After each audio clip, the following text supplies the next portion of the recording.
Here we go. We got the man himself, the Mexican megamind from LA. What up? My brother from another mother wearing his wonderful Freedom Builders t-shirt and sweater representing the OG Freedom Builder, the one and only Mr. Angel Garcia. How you doing, brother? I'm good, man. I'm good and proud to rock this.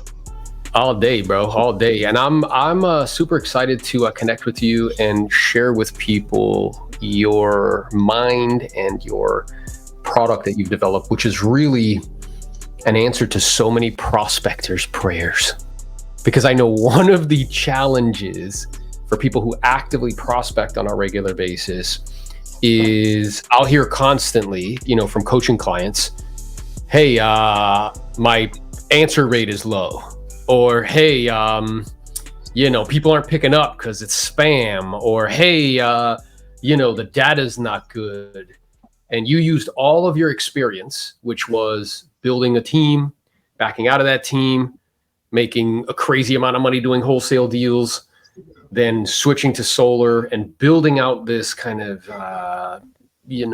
this rocket ship really on a sales team and having telemarketers, and then figuring out the software piece that you're hitting like 20 contacts an hour. Is that right? No, come on, man. We're doing way more than that.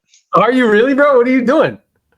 41 contacts an hour average. Now there's more connections than that. Obviously, the better the data, the more people that you'll be able to talk to, but like live answers where you actually get a conversation out.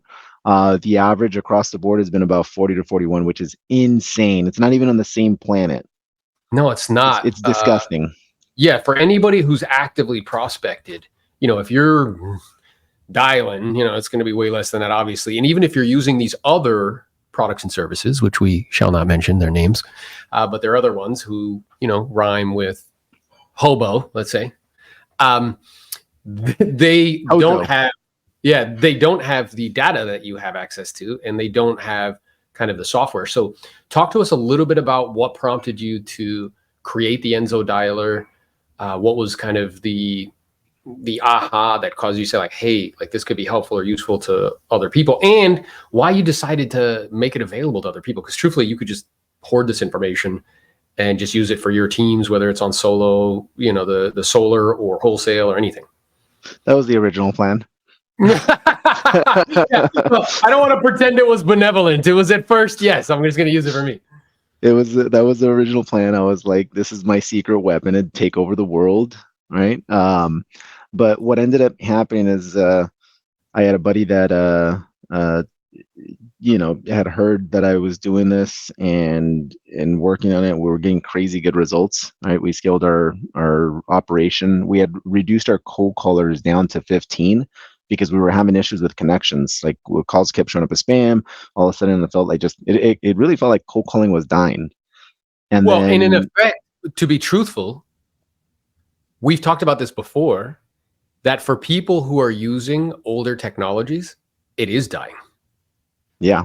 I mean, there's a lot of different things that go behind it, but nevertheless, what happened is I went from 15 to over 100 cold callers under like that were running for our business in a really short amount of time. It was just all of a sudden we were able to scale. It was just kind of like making cold calls back in 2012. It was just like, ridiculous amount of contacts, quality of conversations have gone up, all that stuff.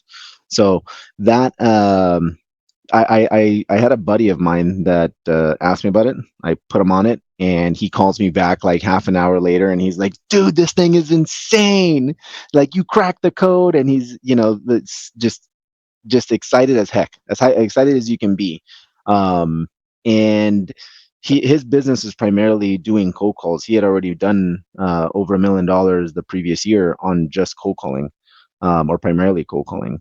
And all of a sudden, cold calling started to drift away from him too.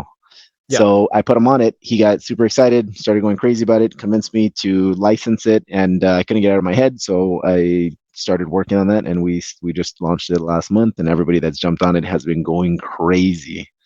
That's awesome. Yeah. I just talked to Jose about it, and he was telling me he not only hired your team with telemarketers, but obviously they're using the dialer and the data. And he's like, yeah, bro, it's the third listing we've taken in 30 days. right? Already, And I haven't checked in with them. Yeah. yeah. And what I explain to people is like, look, man, sometimes you don't have to be good. You just have to be there. And if you're talking to 40 people an hour, dude, like you're condensing time. So let's say That's with it. other systems, if you're making, let's say 20 contacts a day, but that's taking you 4 hours to do. Yeah. Well, that means that in a 5-day time span, you're talking to 100 people. And in a month time span, you're talking to 400. Well, if you're talking to 40 an hour in the same 4-hour time span, you're basically going to talk to almost the same amount of people, 160 people in one prospecting session of 4 hours. Yep. So it is really like a 5x difference in the number of contacts that you're going to make, which just from the law of probabilities, you're going to bump into somebody who wants to do something. Well, it's more than that, right? Because there's a lot of other things that come into this, right? Because when you start calling and you're talking to people at this type of pace, it also changes your prospecting session. Because you got to think about it. What are you doing if you're calling for 3 hours and you're getting 20 contacts at the end of those 3 hours or end of those 4 hours? What was really happening in between contacts? Fuckery. Exactly. So when someone finally says hello, you're like, you're trying to snap back into it, and you're like, oh, where am I? After you're watching your YouTube video, or on Instagram and stuff like that, you're trying to click on. So you're not as sharp as you are when you know that you're expecting another call to be connected 3 seconds later. You know what I mean? Mm-hmm. It's 100% accurate. So, and what I was saying is that cold calling wasn't necessarily dying. It's just that the mechanism and the technology, like it works, and it's always going to work. What I'm aware of is that the in technology, its current form, it was dying. Yes, in its previous form, because all of these, providers are now providing technology that, number maybe spam, this sort of thing. If you're not in somebody's contact list, it's going to block, you reaching out. So there's always going to be somebody like you who is smart, ambitious, and, willing to take the time to figure something out. And it sounds like that's precisely what you've accomplished. So what it allows people to do is to make more quality. That's another thing that I want you to mention. Quality contacts. So talk about like why these contacts are so much more quality. Well, there's a couple of differences, right? Because I think you're kind of going into the data side. So when it comes to the dialer, so the dialer is one thing, right? So what the dialer's job is to be able to connect you with people in a shorter amount of time, right? Now you want to make sure that you're balancing out, because you don't want to just be dropping calls either, because you have a list that you need to protect, right? So when it comes to the quality, there's a couple of things that come and get tied to quality when it comes to the dial functionality.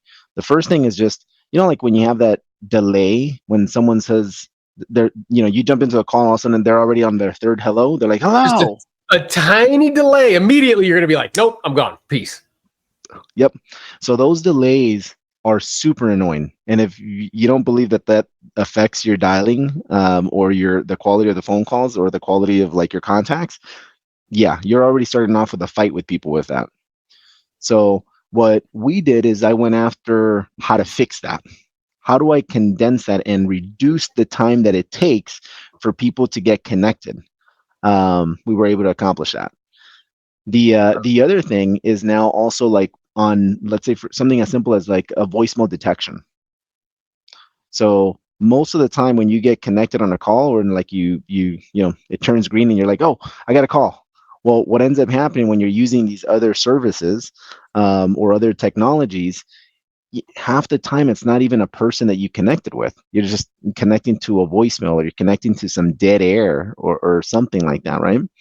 Well, we were able to reduce that to under 10% of the calls, which means that every time that it's go time, it's actually go time. So that's how the quality of the calls now start getting better. I understand. So you've reduced that empty space by 90%. So for that reason, the quality of those conversations is going to be much higher, because when you're getting more true connections, you're getting more true connection. Like somebody like hello, you're like hello, like right away. Yeah, like you're actually talking to people. That's the difference. Like you will actually be talking to people for the majority of your dialing session. Wow. I want you to, if you're watching this right now, drop in the comments or the chat if you could spend your 3-hour session actually talking to people for those 3 hours versus dead empty space, how many more contacts would you do? How many more appointments would you go on? How many more listings would you take? I know as somebody who built my business and grew my business through prospecting, that is enormous, bro, because what I'm aware of is that time compounds. Yeah. So think about how like a whole month's worth of all of that empty space that instead of just sitting there empty waiting for somebody to pick up, what happens now is you're actually having conversations during that time. You're in conversation the majority of that session. The majority, you're on the phone. You're doing what you and I are doing. You're doing the thing that actually creates income. That's exactly therefore right. Increasing your dollar per hour. Yeah, it's just I can logically conclude that if I spend more time engaged in the presence of prospects, like Jim Rohn would tell us, our job is to be in the presence of prospects, that if instead of dead empty space, I am on the phone actually speaking to people, I can logically conclude that my contacts will go up, which will mean my appointments go up, which means my presentations go up, which means my contract sign goes up, which means my income goes up. Like period, end of story. Correct. I love that. So the dialer itself, again, helps you to actually get people on the phone. It actually decreases the dead space. So you're spending more time talking to people and therefore radically increases the level of contacts that you're making on a regular basis. Correct. Got it. Correct. So now we can talk. Go ahead. And it gives you much better insights on how you're being productive. One of the things I was always looking at, I run a team. I've always managed teams, and now I manage a very large team for the different businesses that we have, right? Mm-hmm. So the managing people, especially when you're paying them an hourly on the phones, you being able to track the hours that are actually being worked and the times that it's being spent on, once someone hangs up before they type in their notes, all that stuff, having those insights are extremely valuable. It's the efficiency, right? I built a dialing system that is based off of what business owners and users actually want versus like what a geek or a developer thinks that you may want, right? I'm my biggest user. That's the key difference. So every bit of efficiency when it comes to managing people's time, as far as, let's say, someone typing in notes, I found out that most people are spending them on average, and these are guys that are even like productive, they're spending 30% of the time on their entire dial session just trying to type in notes. Because they're having so many conversations. Well, just in general, no. In general, right? Even with an efficient dialer like mine, 30% of the time is wasted putting in notes, sometimes more. So what we did is I hired somebody to basically put in notes. So giving people 30% back. So now my team doesn't type in notes at all. We have a VA at the end that'll type in notes, and I built out a dashboard that literally created that entire process. It's built into the dialer. Wow. So, and now what I'm aware of is that a separate service? Because there's multiple things that you have going on here. One is the dialer itself. The second is you actually have callers that use your dialer, correct? Mm-hmm. And for the people that so let's say if somebody decided there's multiple ways that they can engage with you. One is to use the dialer. I just dropped in the chat a link. Bro, this is a no-brainer. Like immediately, don't pass go, don't collect $200, like get on that like right away. Okay. Because if you're an active prospector, this is going to be a game changer for you. That's one way that they can engage with you. The second way they can use it for themselves personally when they're making calls, right? And cold calling, whoever they're calling, expires, for sale by owners, probates, whatever. The second way that they can engage with you guys is you actually have a team. How many telemarketers? 100? Mm-hmm. Yeah. And they use the dialer. Yeah, and we're our biggest customer. Like I have more callers on than any other customer that we currently have. So I know what problems like we are always trying to solve. So everybody on the development team is focusing on creating solutions for stuff that I know would be nice as far as development, like certain integrations, things like that. I love that. So, okay. So that's, and talk to me a little bit about if somebody wanted to engage with you guys because, okay, what I shared with agents is from 2020, let's say 2 to 2023, volume went down 20 to 30%, depending on where they are geographically. right? 40% in And a lot of markets. yeah, and I shared with agents like, look, what we do doesn't change as agents. How much of it we do and how we do it is what changes. So in 2020, let's say 2, you could probably get away with talking to 10 people a day, still do the business that you wanted. Well, Yeah. when volume drops 20, 30, 40% in a geographic area, if you logically, there will be less people that are going to engage. We went from 6 million to 4 million transactions, and I believe in 2024, we're on track to do about the same. I need to be making more contacts in order to find the people that have a high enough motivation to actually do something. That's such a logical conclusion. Now, most agents, depending on their train of thought and who has access to their thinking, are like, okay, Angel needs to do that. Aaron needs to be the one doing that.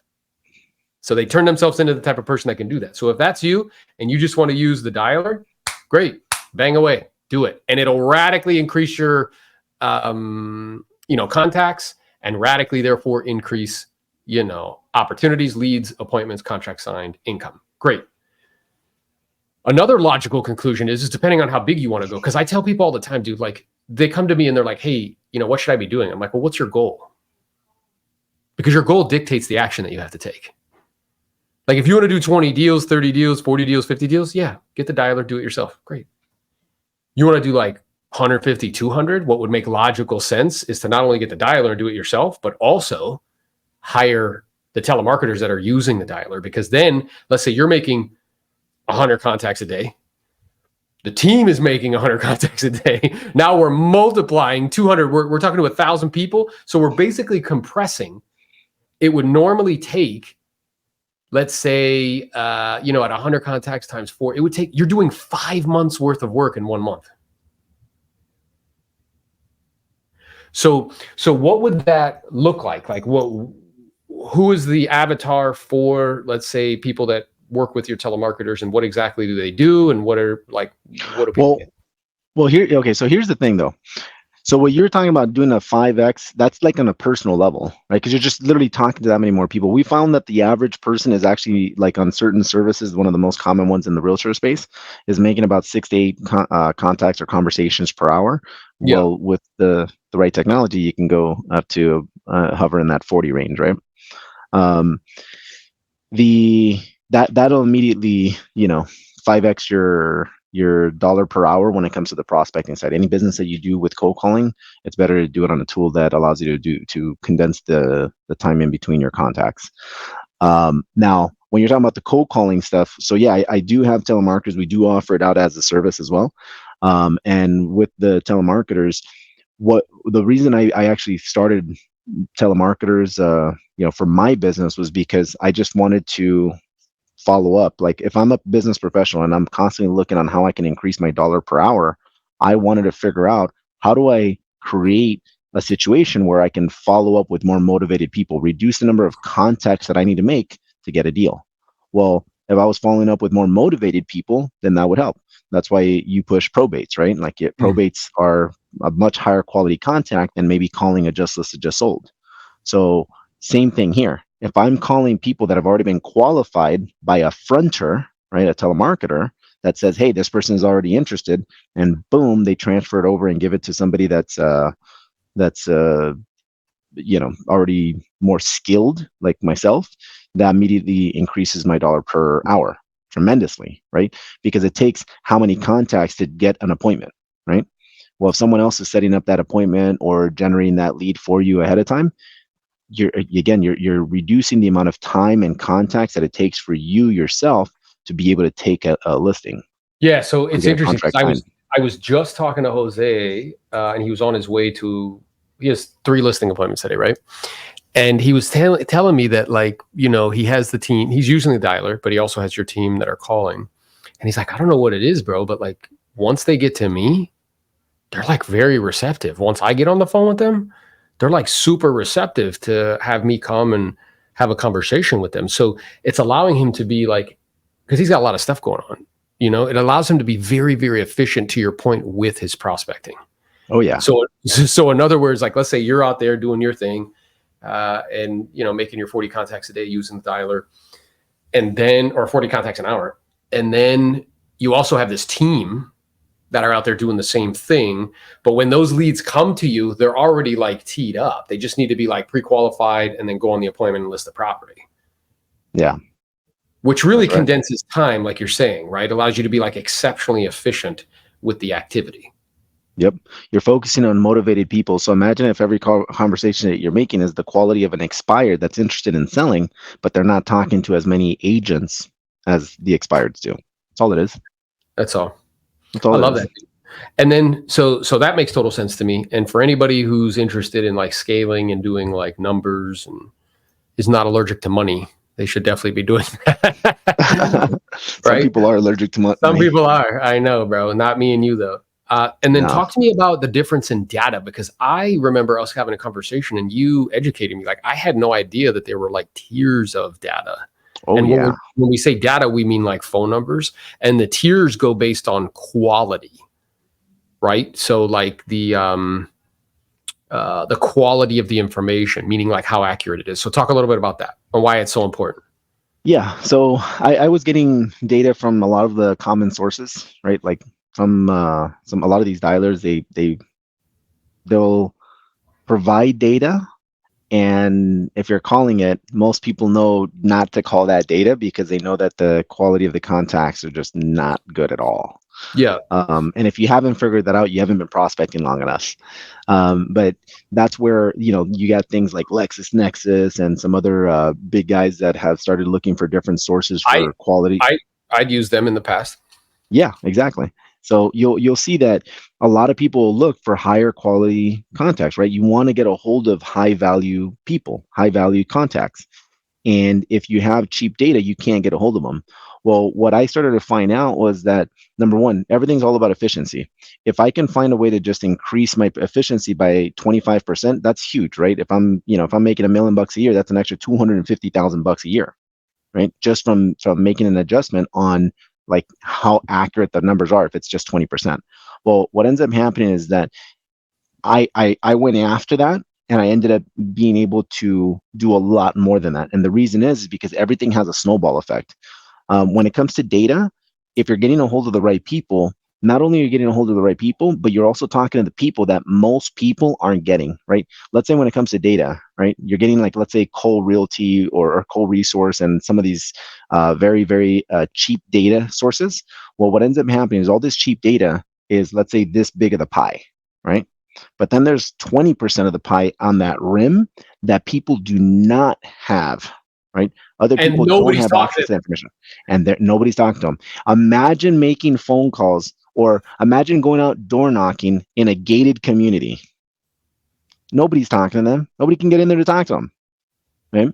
So you go in and door knock them. It's not I've already had 3 people come by, or, I'm not interested, right? It's like, this is a fresh conversation. So what ends up happening is that conversion goes through the roof. We actually checked it, and we actually looked at what was converting. We had more converting from the 20% that wasn't in the general list than the stuff that was in there. And the reason is because the stuff that's in that big pie, right, where the cheap leads are at, or the cheap data is from, that stuff is being hit up by every single anybody that reaches homeowners, and every provider. White Pages has it, right? Yellow Pages, Kojo and Hobos and all of that stuff, right?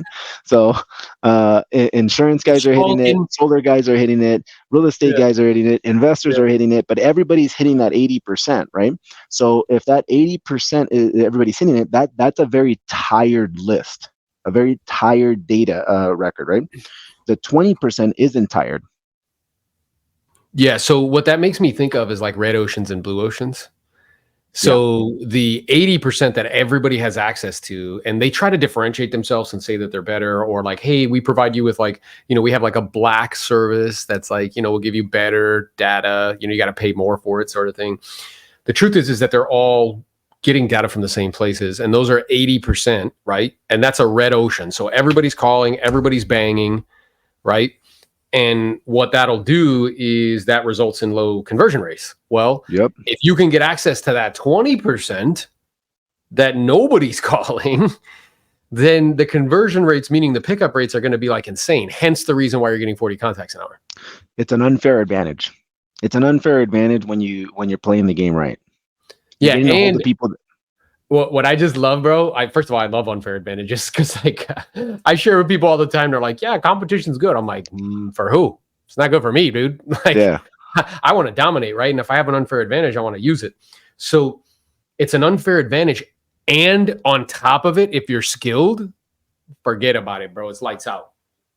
Yeah. It's it's not even fair. It's not fair in any way. So there's so many different ways to be efficient, right? Like you have the data. So one of the things that I didn't even touch on the dialer too, by the way. So it's not just about like, hey, the quality of the contacts is better because you're connecting a lot quicker and so on. No, a lot of the part that makes it better is that, let's say for example, if you have let's say you put in 100 homeowners. Well, when you look at how many of those homeowners you were ever able to actually make contact with, you're getting a much higher percentage of them on the phone because you're not running into the likely spam rates and the carriers aren't blocking your call. And that's just from, making a couple of adjustments on how you're dialing and dialing responsibly, registered verified numbers, and call that to station level A. Now, I don't know what you just said there. So explain what you just said. That was like some high level shit right there. So there's a carrier started blocking phone calls a while back. That's why cold calling started to dramatically reduce in its effectiveness. In the last 2 years, you've seen more people fall off of cold calling than ever in the past.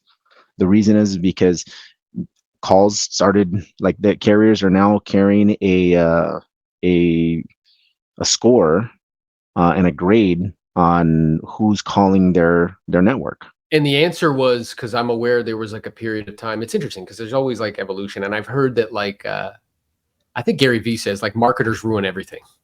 So something works, nothing breeds competition like profit.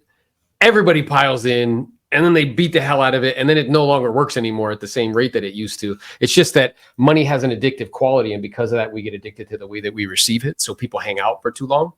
But there was a period of time where what the game was to switch out phone numbers. And there were different dialers, whether it's batch or others, that like would do it automatically, and you could pay to have a bunch of phone numbers, that sort of thing. And that was a period of time. And what you're saying, and I mean, essentially what I'm hearing from you is that like what you've built has ushered in a new period, a new window of opportunity.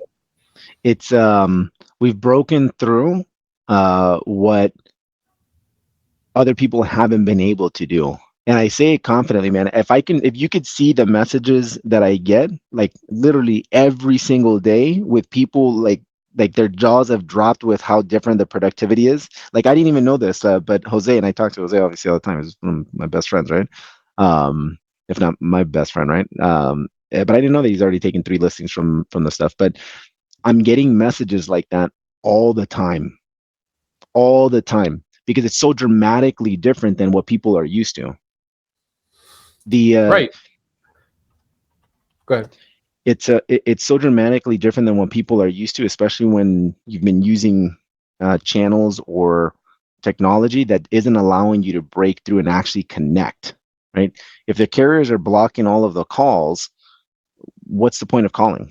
Yeah, so there's 2 components, right? So like, we spend a lot of time, energy, and effort teaching agents specifically what to say and how to say it, specifically how to have intellectual intelligence, emotional intelligence, recognize patterns, so that way you can go to a particular kind of handler and allow you to be able to convert, right? The challenge is if you're spending an hour on the phone and only talking to 3 people, I can't really use that skill as frequently as I could if I'm having 40 conversations every hour. And you need both. You need both. So I would propose that the skill set of learning what to say and how to say it is an unfair advantage. If you match that with your dialing system, bro, it's lights out. Mm-hmm. Right? There'd be no reason why you couldn't double or triple, again, contacts, appointments, listings taken. And now more than ever, I mean, my experience is, particularly with volume down, the competition on the listing side is just more, because there's less people. So any unfair advantage that I can obtain, like, I should be seeking it and obtaining it. I don't care how much it costs. Mm-hmm. Well, here's the thing, right? Like you'll find you compete with a lot less people than you're used to when you're talking to the people that other people aren't talking to. Again, the competition is really, really high in those red oceans, Mm-hmm. but there is a blue ocean out there, and it is still exists literally in what we do. Yeah, and I And know that that's true, like experientially. So if I reflect back, like when I did 100 deals and 75 were expireds, like expireds at that time was it was a blue ocean because there were so many and there weren't that many people, and so I just dominated that. But then what happened is the marketplace got better, and that source shrunk. So I was like, oh man, I need another source. And somebody was like, hey, Aaron, you live in heaven's waiting room, and I was like, yeah, I do, as a matter of fact. And then I got proximity to the right people, figured that out. And then that became 50% of our business. But that was very much so a blue ocean. So I took the skills that I acquired that helped me to sell 100 homes a year in one space and applied them to a blue ocean. And then we went from 100 to 200 transactions in a calendar year. Right. So I know that what you're saying is accurate. So it's really the formula that's percolating to the surface is acquire the specialized knowledge of talking to strangers, setting appointments, pre-qualifying those appointments, presenting, handling objections, closing. Done. Acquire that specialized knowledge. Get proximity to people who can teach you that at whatever cost, because it'll be totally worth it long term. What's also simultaneously needs to be happening is I need to have the best tools. And this is crazy, Angel, because you know that book that I always reference, because it's changed my thinking more than anything else in the last probably 3 to 5 years, which is the Almanac of Naval Ravikant. And he talks about in that book, you need 4 things to accumulate wealth. The first is you need specialized knowledge. That's what we're talking about. What to say, how to say it, right? And you can't learn that in school. It doesn't exist there. So you have to seek out people who have that specialized knowledge, because the only way you can acquire it is through iteration, like doing shit. So seek out people who have that specialized knowledge. You always tell me all the time, you're like, dude, I don't want the guy who's teaching the classes. I want the guy or gal who taught the guy. I want that one. And I'll pay whatever I have to pay to get access to him. Whatever that is. If I got to fly somewhere, if I got to pay a bunch of money, I want that person. Just like I did with figuring out media. I went to Jose and I was like, yo, who in your mastermind, the collective genius one, knows media the best? He's like, yeah, they all have classes. Nobody makes more money than Ryan. That's the one I want to talk to. Right. And I paid him a bunch of money to get proximity to him. And, now we're, getting much more attention. But first I need specialized knowledge. The second thing I need are tools. And I want everybody on this call to realize, like, what we're talking about is a tool. It is a tool that you can use to get more contacts per hour, which radically increases the probability that you'll get hit your goals objectives. So tools would be like dialers. It'll be like data. That's a tool. Tools would be like CRMs. That's a tool. AI is a tool. These are tools. The third thing I need is leverage. Leverage breaks down into 4 categories: labor, capital, which is money, media, which is what we're doing here, and then software. I would propose this is a little bit of that because it's software. And it's definitely that for Angel, right? And then the last one is you need judgment, good judgment. And judgment is about what's best for the long term. So like, if you're sitting here watching, you're like, oh man, like, I don't know if I can afford it. Bro, you can't afford not to do it long term. Like there's no, oh man, like, I don't know. It's like $180 or whatever it is. I'm like, bro, the data, bro, like you Dude, can't not do it. The funniest thing is, like, what is your time worth? Because if your time is not worth $180 in a month to like 5x your business, at least from, like, I would imagine that, a lot of the people that follow you, a lot of people that are in the industry, right, when it comes to real estate, the phones are involved in their business. Have to be. Because that's what we teach. I mean, I can't give something I don't possess. And that's the way I grew the business and maintained it and expanded it. So if someone doesn't value their time enough to actually go out and make their time worth more by using a certain tool, they do not value their time, or they haven't made that connection. Yeah. And what it makes me think about too is we have this leadership retreat coming up in the DR, and I'm preparing for, kind of what I'm going to be sharing. And one of the things I'm going to be sharing is this idea of trades that we all make. So there's 3 trades that we make. One is time for money. And I think that gets a bad rap. There's nothing wrong with trading time for money. You just want to make sure that it's a equitable trade. I want to make sure I'm being compensated appropriately for my time, right? But most people never expand out of that. They stay there forever. Because what they do is they take the money that they earn and they go buy lifestyle shit, and then they stay stuck trading time for money forever. The second trade that you want to graduate into, which is what you're referring to, is money for time.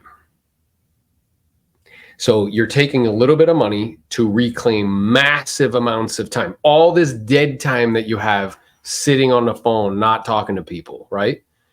So you're trading money for time. And then the last trade that you want to make is money for money. And the idea is you want to be doing that all the time. And that's what this dialing system and the data and the callers allow you to do. And specific, like the callers specifically, that's trading money for time.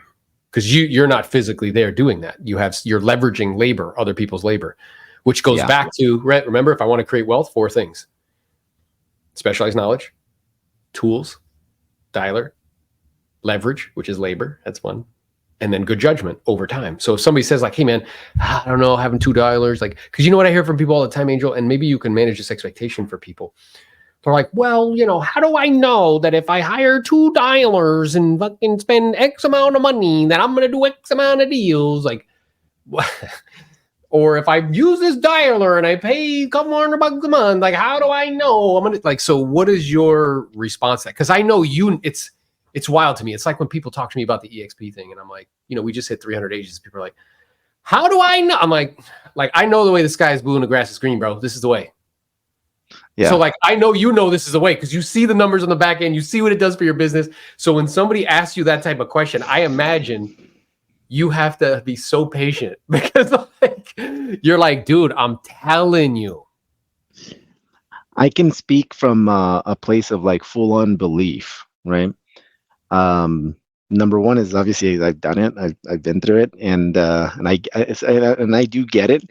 I do understand where the fear comes in. That's all it is. It's just fear, right? It's just fear. Fear will prevent you from doing certain things. I mean, if we go back to those early conversations, before I started doing anything different, I was afraid to make a change. I remember you sitting in a Freedom Builders mastermind, and I looked right at you. I'm like, bro, what if it was like 1,000 deals? And I remember you just like stopped. You were like, it was not something that you'd even considered yet. And then you just like exploded like on the wholesale. You just went to a whole nother kind of stratosphere. Well, it was even before that, right? Because I was even afraid to do anything other than what I was already doing as an agent, right? Mm-hmm. Very comfortable doing over 100 deals a year. So, that was the goal, right? But I was afraid, knowing that there was other opportunities or other things that I was like focusing in on and already kind of at the cusp of. I was kind of like just afraid to make that adjustment because it was irrational fears that wouldn't allow me to make certain changes. But it took somebody to give me permission to say, hey, dude, no, you're good. Go ahead. Come on. Yeah, you got this, bro. Like with Papa just pushing me off the ledge, He's like, you want to swim? Here. Clack. Just gave me the kick and then learn how to swim, dude. You're good. Kick in the ass and get in the ocean. Yeah, so fear will mess you up, right? Fear will keep you from doing the things that you should be doing, right? Because the reality is this is a simple math thing, right? And I love basic math, right? Basic math is super simple. 1 + 1 = 2. So when you look at this in the sense of, hey, if I can talk to 5 times more people, 6 times, 8 times more people in that same hour or in that same amount of time, what does that do to my business? That's math. Yeah. Simple. It's just super math. simple. It's a no-brainer. The next thing is when we're talking about time. Okay, well, how long does it take me to speak to somebody to get a qualified opportunity? Right? Well, if I can condense that time, because I know what my time is worth, and I can reduce that down by 10 times, well, what's that worth? Right. So what I call it is I've heard I think it was Jack Bogle, who the founder of Vanguard. He calls it the law of humble arithmetic, which is just simple math, bro. If I can make more contacts an hour, dramatically more, because if you're used to making 4 contacts an hour, you make 40, bro. That's a 10x jump. It's gigantic. It's the same conversation of like having a TC or an assistant, right? You get time back to be able to do more. That's it.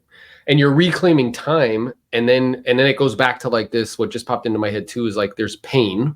So let's say your pain is I'm making these calls. I'm working on my scripts. I'm handwriting them out. Like, I'm following the track that Aaron's telling me. I'm joining role play groups and I'm working on my craft, but I'm only making 4 contacts an hour.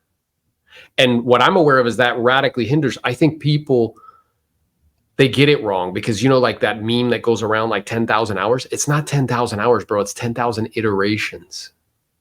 But if you're only getting 4 iterations an hour, bro, that's radically slowing down your learning curve. Versus if you could screw it up 40 times in an hour, I promise you're going to get better faster. Like 100%, right? Yep. Because you just have more at bats. Yep. So this idea that there's pain. So let's say you have pain because you're banging your head against the wall. Well, then it's like, okay, let's reflect. What's causing the pain? There's a bottleneck or a restriction for as many people that I'm able to speak to. Great. Well, now who can I transfer that off to? Well, they transfer that off to you. They transfer that off to your dialing system. They transfer that off to your dialers. And now they have more time. Now it's fill. What am I going to fill that time with? And the goal would be is you fill it with the 20% activities that lead to 80% of the results. If you're active in production, that's more prospecting, more lead follow-up, more going on appointments, more negotiate deals. And what can end up happening, particularly if you have the dialers, like for Jose now, most of his stuff is just lead follow-up. He's just following up with leads. So he's not doing the like banging through like and burning and churning. He's just talking to people that have already raised their hand and said, yeah, like I am open to a cash offer. Or yeah, like, I am interested in like, finding out what my home's worth. Or yeah, like I have been considering selling. And then you get him with his skill level talking to those people, bro. It's like you said, it's not fair. Low hanging fruit, man. It's scaling, right? It's the next level up. So the first level up is like, first when you first start dialing, it's like, all right, well, let me just call whatever I can call with however I can call it, right? And then with time, like you start adding different ways to get smarter about how you're using your time, right? So as you grow in the business, like Jose, for example, he doesn't make any outbound dials for the most part anymore, right? It's all lead follow-up. It's all prospectors that are prospecting for him, passing them over frontier closer model, right? ISAs. Mm-hmm. So, and what do you think? Because you've gone through like these evolutions, right? So what do you think is a major stopping block? Because, it's interesting because like from a kind of chronological order, you were coming up in the game. And I think I met you and Jose like 10, 12 years ago. And I was still heavily in production, doing about 100 transactions a year. I was doing what you guys were aspiring to do. Oh, yeah. And then you went through this evolution where you did it, and then you also got proximity to like Lars and other people, and then you backed out of it, and then you had a team that was just doing all the deals, and you weren't even doing them anymore. And that was like a whole like, whoa, this is kind of interesting. And I didn't do that.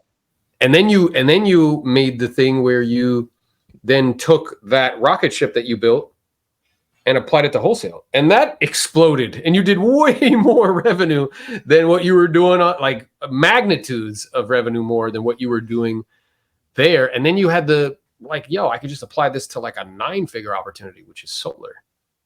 So what do you think? Because I'm aware that and you're relatively young, bro. I always like get on you because you're like 10 years old and shit.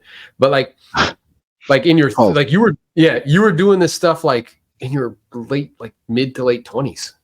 Yeah, it's kind of interesting because I've always been like young, I've always been young in as I've been going through like my business journey, and I think even what I'm doing right now has been any different. Well, actually, you know what? Now it's starting to change up a little bit. Now I'm 31 now, so dang, getting up there, bro. Yeah, so it's I'm not the youngest guy in most circles anymore, so that's kind of cool. But yeah, no, I mean, evolving into these different business opportunities. What I found out was just that I can use a lot of the same tools and practices that I've learned, right? Like, prospecting, right? Just the marketing channels, the business systems, all those systems, they work in multiple different ways. So when you think about it, right, like if I'm doing cold calling, let's just use cold calling for as an example, because obviously that's the primary marketing channel that I use, and that's also what all my businesses run off of. Well, when I realized that all my businesses run exactly the same, I said, well, why not apply this to other vehicles that can also use the same marketing channels, same tools, and create more stability, right? By having different arms and legs where I'm making income from. Yeah, and I think the So, other thing that you graduated from was like you graduated from you physically being the one that is doing the technical work to having a team that does the technical work. well, the interesting thing is that as you start to build a different like business or arm or anything like that, what you realize is the value of being able to build a business a different way because you have more oversight, because you have a bird's eye view on the business. So the interesting thing is that when you first start a business, let's say, for example, anybody that's a realtor, you're building your business from the bottom up, right? Hmm. When you go into your next business, you're usually starting to start another business from the top down.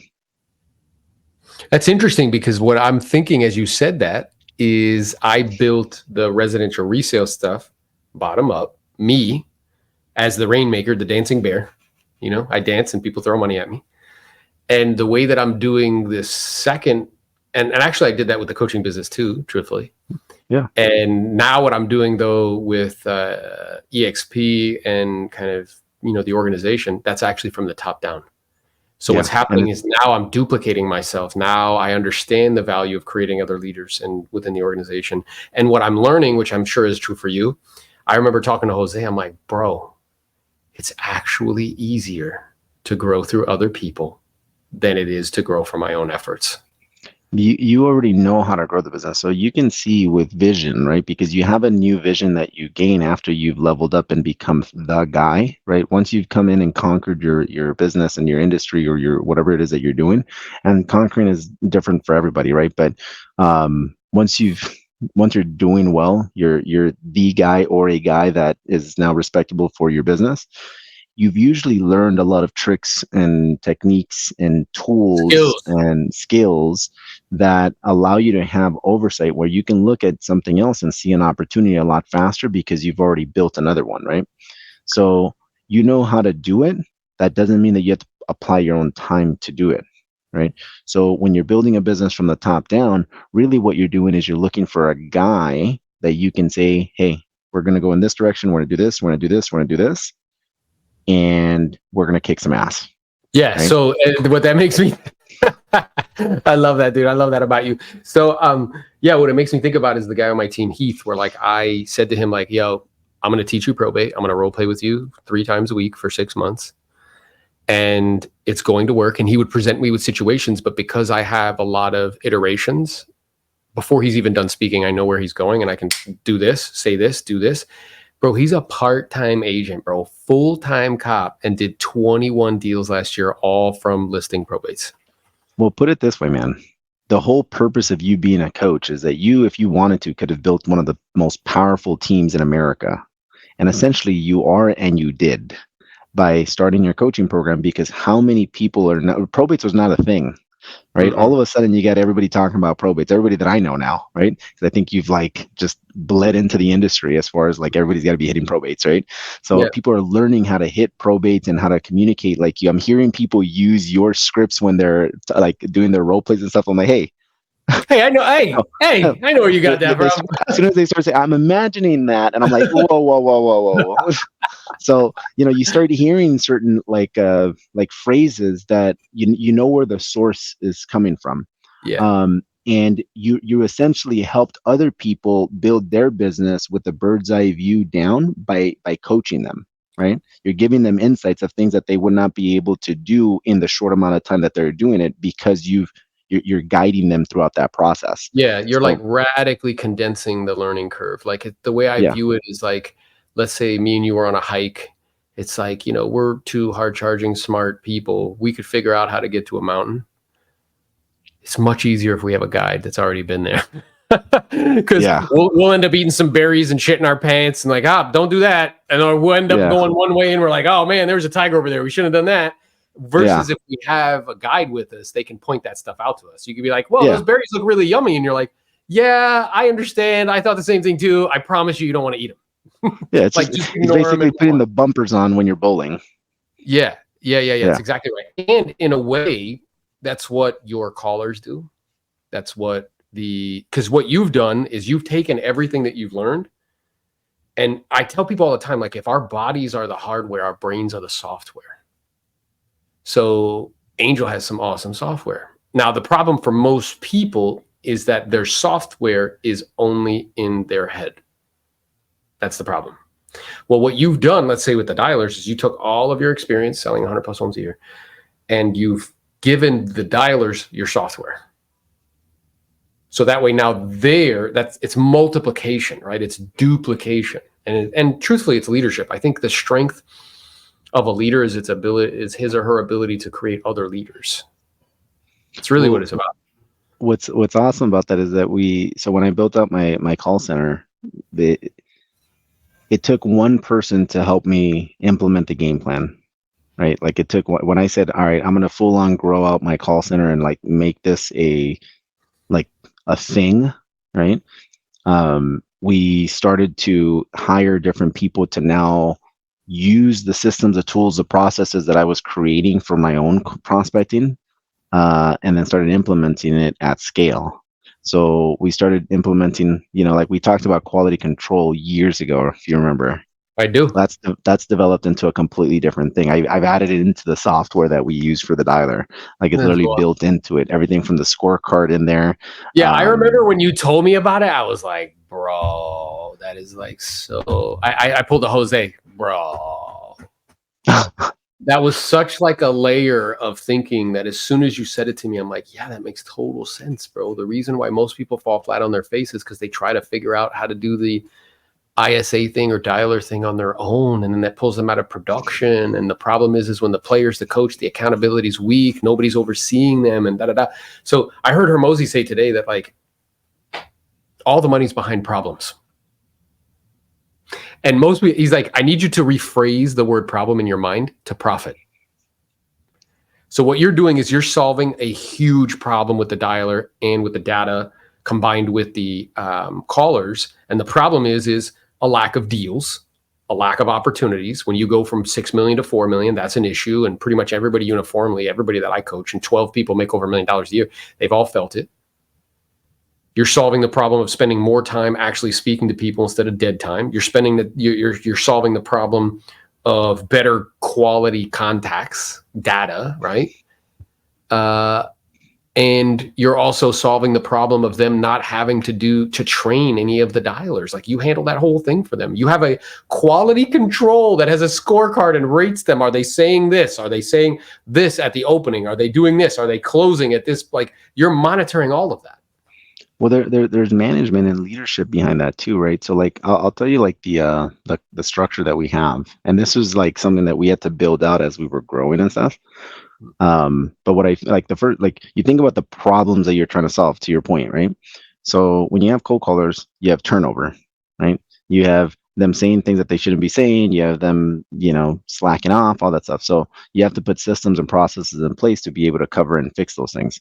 So the first thing that, like the most essential role when you have a telemarketer is like you need quality control in place. They need to be monitored, right? So the quality control became super essential. It's like, all right, so what skills do we need to improve on, especially if you've got a couple of different people, and how can I systemize it? Because, let's be honest, right? Telemarketing is hard. So it's hard even if you're paid an hourly, right?